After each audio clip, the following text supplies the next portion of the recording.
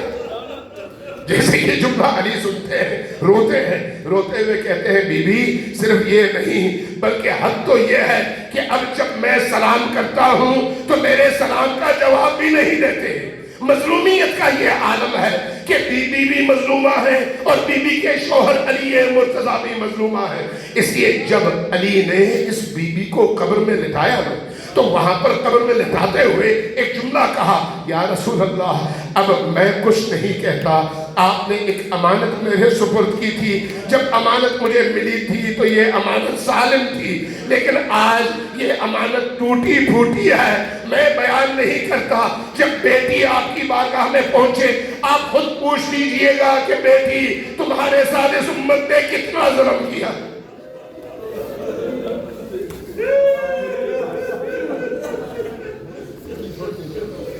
اِنَّا لِلَّهِ وَإِنَّا إِلَيْهِ رَاجِعُونَ وَسَيَعْلَمُ الَّذِينَ ظَلَمُوا أَيَّ مُنْقَلِبٍ يَنْقَلِبُونَ نَسْأَلُكَ اللَّهُمَّ وَنَدْعُوكَ بِاسْمِكَ الْعَظِيمِ الْأَعْظَمِ الْأَعَزِّ الْأَجَلِّ الْأَكْرَمِ يا الله يا الله يا الله يا الله يا الله يا الله يا الله يا الله يا الله يا الله يا رحمن يا رحيم يا مقلب القلوب ثبت قلوبنا على دينك۔ خدایا ہماری اس قلیل عزاداری کو اپنی بارگاہ میں شرف قبولیت عطا فرما۔ آمین کی آوازیں اونچی رکھیں۔ اللہ تبارک و تعالیٰ ان مجالس میں جو دعائیں ہوتی ہیں ان دعاؤں کو قبول کرتا ہے، اس لیے بغیر دعا کے ان مجالس میں کم از کم نہ اٹھیں۔ اسی لیے دعائیں آپ کی زندگی کا حاصل ہے۔ خدایا ہمیں ہمیشہ جب تک ہم دنیا میں موجود ہیں اہل البیت علیہ السلام کے غم میں عزادار رہنے کی توفیق عطا فرما۔ ہمارے دلوں کو اہل البیت کی مودت سے روشن فرما۔ بااللہ اہل البیت کو ہم سے خوش اور راضی فرما۔ بااللہ جب تک ہم زندہ ہیں ہماری رگوں میں گزرتے ہوئے دوڑتے ہوئے ہر خون کے قطرے سے اہل البیت کی محبت کی خوشبو آئے، ہمیں یہ کیفیت نصیب فرما۔ بااللہ جب زندگی کا خاتمہ ہو تو علی کے رستے پر زندگی کا خاتمہ نصیب فرما۔ بااللہ اسرائیل کی آمد پر اسرائیل سے پہلے علی کا دیدار نصیب فرما۔ قبر کی تاریکیوں میں حسین ابن علی کا دیدار نصیب فرما۔ بااللہ برزخ کی زندگی میں اہل البیت کی معیت اور ان کا سایہ نصیب فرما۔ بااللہ محشر میں بی بی دو عالم کی شفاعت نصیب فرما۔ بااللہ امام زمان کے قلب مبارک کو ہم سے راضی فرما۔ بااللہ امام زمان کے ظہور کی راہ ہموار کرنے کی توفیق عطا فرما۔ بااللہ ہمارے دلوں کو وقت کے امام کے ساتھ جوڑ دے۔ بااللہ مراجع اعظام مجتہدین کرام رہبران دین خصوصاً رہبر عالم اسلام سب کی توفیقات خیر میں اضافہ فرما۔ بااللہ جتنے بھی لوگ تیرے دین کی خاطر برسر پیکار ہیں ان سب کو فتح و نصرت عطا فرما۔ بااللہ مظلوم فلسطینیوں کو حماس کے جوانوں کو فتح و نصرت عطا فرما۔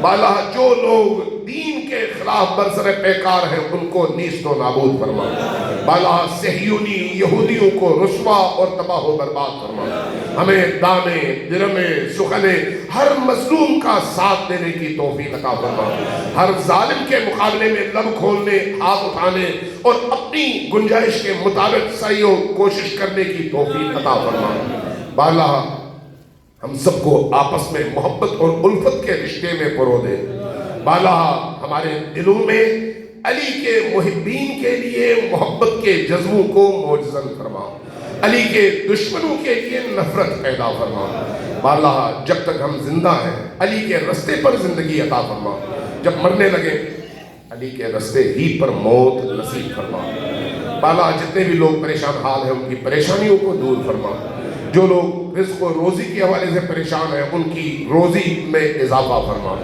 جن گھروں میں بیمار ہیں انہیں شفائے عاجل و کامل نصیب فرما، بالا جن گھروں میں اولاد نہیں ہے انہیں تجھے حضرت علی اصغر کا واسطہ اولاد صالح نصیب فرما، بالا جو لوگ کسی بھی پریشانی میں مبتلا ہیں ان کی پریشانیوں کو صدیقیہ کبریٰ کی عظمتوں کا واسطہ دور فرما، ربنا تقبل منا انك انت السميع العليم برحمتك يا ارحم الراحمین، وصلی اللہ علی محمد وآلہ الطاہرین۔ ان دعاؤں کی اجابت کے لیے سب مل کر 3 بار اونچی آواز سے صلوات بھیجیے بر محمد وآلہ۔